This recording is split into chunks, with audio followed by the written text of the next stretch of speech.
ಅವ್ರು ಯಾರ್ಯಾರು ಏನೇನು ಒಂದಷ್ಟು ಮಾಹಿತಿಯನ್ನು ನಿಮ್ಮ ಗಮನಕ್ಕೆ ಕೊಡುವಂಥ ಕೆಲಸ ಮಾಡ್ತಿದ್ವಿ. ಅದು ನ್ಯೂಸ್ 18 ಕನ್ನಡಕ್ಕೆ ಪೊಲೀಸ್ ಮೂಲಗಳಿಂದ ಸಿಕ್ಕಿರುವಂತಹ ಮಾಹಿತಿ. ಹರ್ಷನ ಹತ್ಯೆ ಯಾಕೆ ಮಾಡಿದ್ರು, ಅವ್ರು ಯಾರು, ಅವ್ರ ಹಿಸ್ಟ್ರಿ ಏನು? Breaking news.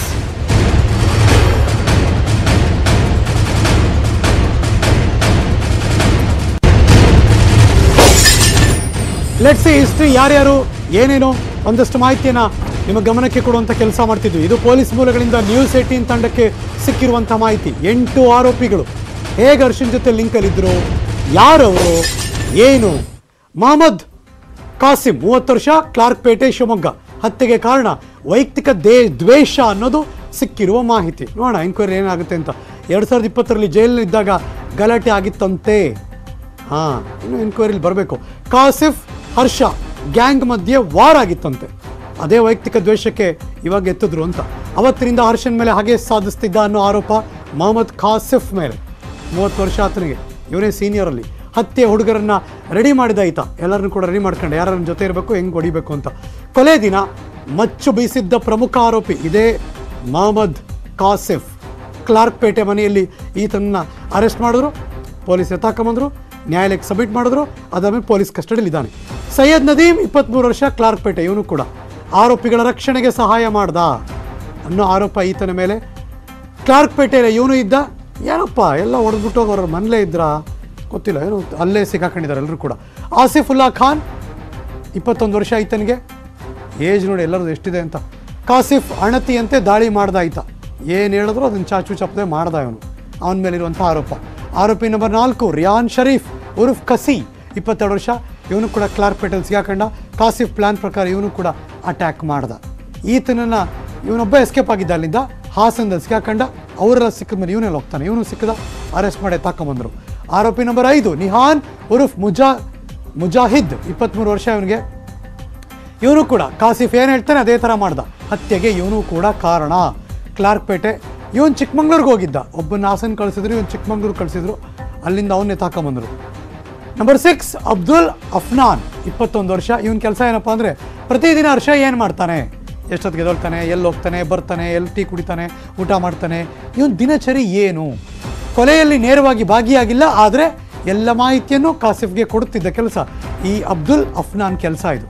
21 ವರ್ಷ ಈತ. ಆರೋಪಿಗಳ ರಕ್ಷಣೆಗೆ ಪ್ರಯತ್ನ ಪಟ್ಟ ಅನ್ನೋ ಆರೋಪ ಈತನ ಮೇಲೆ. ಎಲ್ಲ ಮಾಹಿತಿಯನ್ನು ಹರ್ಷನ್ ಬಗ್ಗೆ ಇವನೇ ಕೊಟ್ಟಿದ್ದು. ಹಾಗಾಗಿ ಫೈನಲಿ ಆತನನ್ನು ಭಾನುವಾರ ಸಂಜೆ ಹೊಡೆದ್ರು. ಆರೋಪಿ ನಂಬರ್ 7 ಜಿಲಾನಿ. ಇವನು ಕೂಡ ಶಿವಮೊಗ್ಗದವನು. ಹರ್ಷನ ಕೊಲೆ ಬಳಿಕ ಕಾರ್ ಡ್ರೈವ್ ಮಾಡ್ಕೊಂಡು ಹೋಗಿದ್ದ. ಅವ್ರನ್ನೆಲ್ಲ ಎಸ್ಕೇಪ್ ಮಾಡಿಸೋದು ಇವನೇ. ಆರೋಪಿಗಳನ್ನು ಸ್ವಿಫ್ಟ್ ಕಾರ್ನಲ್ಲಿ ಕರ್ಕೊಂಡೋಗಿದ್ದ ಈ ಜಿಲಾನಿ ಆರೋಪಿ ನಂಬರ್ 7. ಜಿಲಾನಿ ಕೂಡ ಅರೆಸ್ಟ್ ಆಗಿದ್ದಾನೆ. ಶಿವಮೊಗ್ಗದ ದೊಡ್ಡಪೇಟೆಯಲ್ಲಿ ಈತನನ್ನು ಕೂಡ ಅರೆಸ್ಟ್ ಮಾಡಿದ್ರು. ಆರೋಪಿ ನಂಬರ್ 8 ಅವನು ಯಾರೋ ಒಂದು ಗೊತ್ತಾಗಬೇಕು. ಅವ್ನು ಗೊತ್ತಾದ್ಮೇಲೆ ನಿಮ್ಗೆ ಹೇಳ್ತೀವಿ. ಒಟ್ಟು 8 ಜನ ಇದೀಗ ಅರೆಸ್ಟ್ ಆಗಿದ್ದಾರೆ ಅಂತ. ಇವರೆಲ್ಲರ ಬಗ್ಗೆ ಮತ್ತಷ್ಟು ಮಾಹಿತಿ ನನ್ನ ಸಹೋದ್ಯೋಗಿ ಮಂಜು ಚಂದ್ರ ಲೈವ್ ಜಾಯಿನ್ ಆಗ್ತಿದ್ದಾರೆ.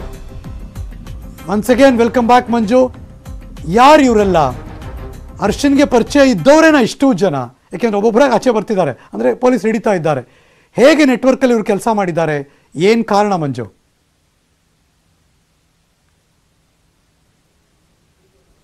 ಹರೀಶ್, ನಿಜಕ್ಕೂ ಕೂಡ ಹಿಸ್ಟ್ರಿ ಕೆದಕ್ತಾ ಹೋದ್ರೆ ಸಾಕಷ್ಟು ಒಂದು ಬಯಲಿಗೆ ಬರ್ತಾನೆ ಇದೆ. ಒಬ್ಬೊಬ್ಬರ ಹಿಸ್ಟ್ರಿ ಕೂಡ ಒಂದೊಂದು ರೀತಿಯಲ್ಲಿ ಬಯಲಿಗೆ ಬರ್ತಾನೆ ಇದೆ. ಅಂದರೆ A1 ಇಂದ A6 A7 ಆರೋಪಿಗಳು ಏನಿದೆ ಜಿಲ್ಲಾನವರೆಗೂ ಕೂಡ A7 ಇವತ್ತು ಕೂಡ ಒಬ್ಬರು ಆರೋಪಿನ ತೋರಿಸಿರ್ತಕ್ಕಂಥದ್ದು. 7 ಜನ ಆರೋಪಿಗಳ ಹಿಸ್ಟ್ರಿ ಕೂಡ ನಿಜಕ್ಕೂ ಕೂಡ ಬೆಚ್ಚಿ ಬೀಳುವಂಥದ್ದು. ಯಾಕಂದರೆ ಒಬ್ಬೊಬ್ಬರ ಮೇಲೆ ಕೂಡ ಸುಮಾರು 2 ರಿಂದ 3 ಕೇಸ್ ಅಲ್ಲದೆ 7 ರಿಂದ 8 ಕೇಸ್ ಲೆವೆಲಲ್ಲಿ ಇರ್ತಕ್ಕಂಥದ್ದು. ಇವರೆಲ್ಲರೂ ಕೂಡ ಕ್ಲಾರ್ಕ್ಪೇಟೆಯ ಒಂದು ಸಮುದಾಯದ ಒಂದು ನಿವಾಸಿಗಳಲ್ಲಿ ಇರ್ತಕ್ಕಂಥದ್ದು. ಎಲ್ಲರೂ ಕೂಡ ಅಕ್ಕಪಕ್ಕ ಮನೆದವರು. ಅದಾದ ನಂತರ ಬೇರೆ ಬೇರೆ ಏರಿಯಾಗಳಲ್ಲಿ ಇವರೆಲ್ಲ ಸೆಟ್ಲ್ ಆಗಿರ್ತಾರೆ. ಈಗ ನಹೀಮ್ ಆದ್ರೆ ಇಲ್ಲಿಂದ ಸುಮಾರು 3 ಕಿಲೋಮೀಟರ್ ದೂರದಲ್ಲಿದ್ದ ಒಂದು ಪೇಟೆ, ರಾಬರ್ಸನ್ ಪೇಟೆ ಅಂತ ಏನು ಹೇಳ್ತೀವಿ, ಅಲ್ಲಿ ಸೆಟ್ಲ್ ಆಗಿರ್ತಕ್ಕಂಥದ್ದು.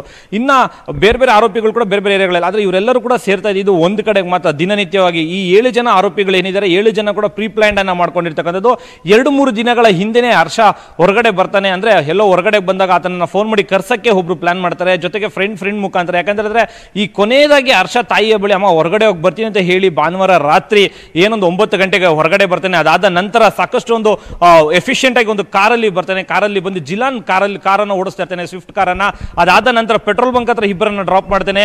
ಆ ಗರೇಜ್ ನಾವೇನ್ ಗ್ರೌಂಡ್ ರಿಪೋರ್ಟ್ ಅಲ್ಲಿ ತೋರಿಸಿದ್ವಿ, ಗರೇಜ್ ಹಿಂದ್ಗಡೆ ಇಬ್ಬರನ್ನ ಡ್ರಾಪ್ ಮಾಡ್ತಾನೆ. ಅದಾದ ನಂತರ ಫಸ್ಟ್ ಕ್ರಾಸ್ ಅಂದ್ರೆ ND-ಪೇಟೆಯ ಫಸ್ಟ್ ಕ್ರಾಸ್ ಅಲ್ಲಿ ಒಬ್ಬರನ್ನ ಡ್ರಾಪ್ ಮಾಡ್ತಾನೆ. ಎಲ್ಲಾ ಕಡೆ ಅಂದ್ರೆ ಹರ್ಷನನ್ನ ಅಟ್ಯಾಕ್ ಮಾಡೋದಕ್ಕೆ 3-4 ಕಡೆ ಏನ್ ಏರಿಯಾಗಳಲ್ಲಿ ರೋಡ್ಗಳ ಎಂಟ್ರಿ ಇರುತ್ತೆ ಆ ಎಲ್ಲಾ ಕಡೆ ಆರೋಪಿಗಳನ್ನ ಇಳಿಸ್ತಾನೆ. ಅದಾದ ನಂತರ ಗರೇಜ್ ಹಿಂದ್ಗಡೆ ಹರ್ಷನ್ಗೆ ಫಸ್ಟ್ ಏಟ್ ಹೊಡಿಯೋದೇ ಕಾಸಿಫ್ ಅಂತಂದ್ರೆ ಒಂದು ಫಸ್ಟ್ ಹಿಂದೆಯಿಂದ ಬಂದು ತಲೆ ಮೇಲೆ ಹೊಡಿತೀನಿ. ಅದಾದ ನಂತರ ಆತ ಹಿಂದೆ ತಿರ್ಗಕ್ಕೆ ವಾದ ವಿವಾದ ಮಾತಾಡಬೇಕಾದ್ರೆ ಹಿಂದೆಯಿಂದ ಚಾಕುವಿಂದ ಇನ್ನೊಬ್ಬ ಏಟು ಆರೋಪಿ ಮಚ್ಚನ್ನ ಬೀಸ್ತಾನೆ.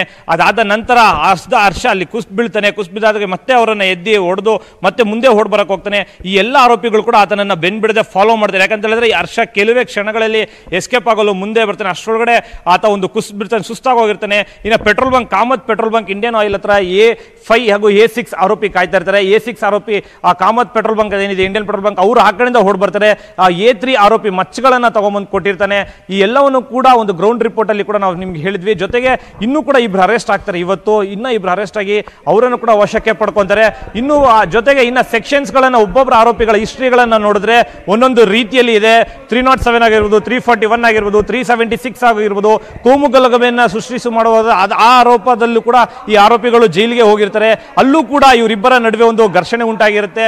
ಪೊಲೀಸರು ಇವತ್ತು ಏನೊಂದು ಆರೋಪಿ 7 ಅನ್ನು ಅರೆಸ್ಟ್ ಮಾಡಿದ್ದಾರೆ. ಆತ ಜೈಲಲ್ಲಿ ಸಾಕಷ್ಟು ಒಂದು ವ್ಯವಸ್ಥೆಗಳಲ್ಲಿ ಮಾಡ್ಕೊಂಡಿರ್ತಾನೆ, ಗ್ಯಾಂಗ್ಗಳಲ್ಲಿ ಊಟ ಉಪಚಾರದಲ್ಲಿ. ಯಾಕಂತ ಹೇಳಿದ್ರೆ ಆ ಊಟ ಉಪಚಾರದ ಲೆವೆಲ್ ಒಂದು ಗಲಾಟೆ ಬರುತ್ತೆ ಜೈಲೊಳಗಡೆ. ಇವರಿಬ್ಬರ ನಡುವೆ ಕ್ಲಾಶ್ ಆಗುತ್ತೆ. ಅದಾದ ನಂತರ ಅವರನ್ನ ಬೇರೆ ಕಡೆಗೆ ಶಿಫ್ಟ್ ಮಾಡಲು ಕೂಡ ಪ್ರಯತ್ನ ಪಡ್ತಾರೆ, ಆಗೋದಿಲ್ಲ. ಯಾಕೆಂತ ಹೇಳಿದ್ರೆ ಇವರಿಬ್ಬರ ನಡುವೆ ಗ್ಯಾಂಗ್ ವಾರ್ ಶುರು ಆಗಿರುತ್ತೆ. ಆದ್ರಿಂದ ಹರ್ಷ ಬೇಗ ಹೊರಗಡೆ ಬರ್ತಾನೆ, ಇವರನ್ನ ಜೈಲಿರ್ತಾರೆ. ಯಾವಾಗ ಈ ಇಬ್ಬರು ಆರೋಪಿಗಳು ಹೊರಗಡೆ ಬರ್ತಾರೆ, ಮತ್ತೆ ಹೊರಗಡೆ ಬಂದಾಗ ಏನ್ ದೊಡ್ಡಪೇಟೆ ಪೊಲೀಸ್ ಠಾಣೆ ಇದೆ ಆ ಸಮೀಪದಲ್ಲಿ ಮಾರ್ಕೆಟ್ ಅಲ್ಲಿ ಮತ್ತೊಂದು ಗಲಾಟೆ ಆಗುತ್ತೆ. ಆ ಗಲಾಟೆಯಲ್ಲಿ ಈತನಿಗೆ ಹರ್ಷನಿಗೆ ಒಂದು ಮುಹೂರ್ತ ಇಡ್ಲೇಬೇಕು ಅನ್ನೋದ್ರಲ್ಲಿ ಫಿಕ್ಸ್ ಮಾಡ್ತಾರೆ. ಆ ಫಿಕ್ಸ್ ಮಾಡಿದಾಗ ಜೊತೆಗೆ ಹರ್ಷ ಏನೊಂದು ಇವಕ್ಕೆ 26 ಆತನಿಗೆ ಸುಮಾರು 5 ವರ್ಷಗಳ ಹಿಂದೆ ಒಂದು ರಾಂಗ್ ಪೋಸ್ಟ್ ಅನ್ನು ಹಾಕಿರ್ತಾನೆ ಸೋಷಿಯಲ್ ಮೀಡಿಯಾದಲ್ಲಿ. ಅದು ವೈರಲ್ ಆಗಿರುತ್ತೆ. ಅದಕ್ಕೂ ಕೂಡ ಮುಹೂರ್ತವನ್ನು ಫಿಕ್ಸ್ ಮಾಡಿ ಕಳೆದ ಭಾನುವಾರ ಏನಿದೆ 20ನೇ ತಾರೀಕು ಆವಾಗ ಅವನನ್ನ ಕೊಲೆಯಲ್ಲಿ ಅಂತ್ಯವನ್ನ ಕಾಡಿಸ್ತಾರೆ. ಹರೀಶ್, ಆರೋಪಿ ನಂಬರ್ 1 ಇದ್ದಾರಲ್ಲ ಆತನೇ ಲೀಡರಾ ಅಥವಾ ಹಿಂದೆ ಇನ್ಯಾರಾದ್ರೂ ಇದ್ದಾರಾ ಮಂಜು?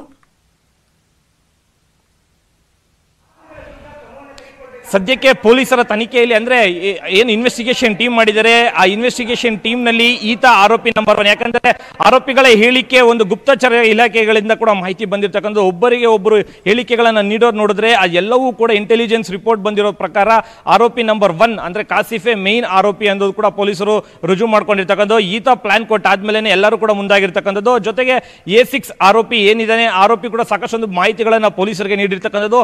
ಆ ಮಾಹಿತಿಗಳನ್ನ ನೀಡಿದ ಆದ ಮೇಲೆನೆ ಸಂಪೂರ್ಣವಾಗಿ A1 ಆಗಿ ಕಾಸಿಫ್ ಅನ್ನೇ ಫಿಕ್ಸ್ ಮಾಡಿರ್ತಕ್ಕಂಥದ್ದು. Harish, thank you so much Manju Chandra, ಈ ಕ್ಷಣದ ಮಾಹಿತಿಯನ್ನು ಅಪ್ಡೇಟ್ ಮಾಡಿದ್ದಕ್ಕೆ.